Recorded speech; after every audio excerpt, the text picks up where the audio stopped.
Hello and welcome to another short feature highlight video. Today we're going to be talking about metric tagging. So it's now possible to add tags to your metrics in Manfault.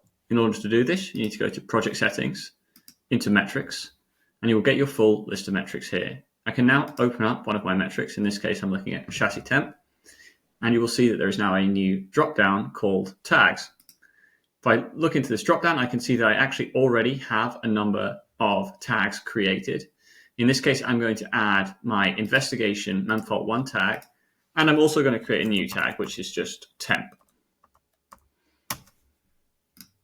Once I'm happy with the tags associated with this metric, I just hit OK, and those will be saved to my metric. Now, these tags become useful in several different places.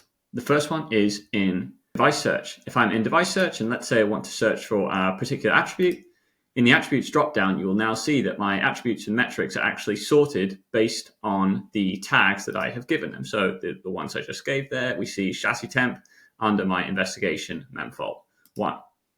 The other place where these tags are extremely useful is in your device timeline. So if I pull up this device timeline now, you can see that the different tags I have for metrics allow me to sort and organize my metrics right at the top of my timeline. So here you can see I have two battery metrics, both of which I had already applied the battery tag to, and they're now displayed right at the top of my timeline and right next to each other. I also have this currently active investigation, Manfault 1, going on, and I can see that I have three metrics there, all tagged with this, and I can see all three of those otherwise unrelated metrics right next to each other in the device timeline. Hopefully that was a useful introduction to metric tagging.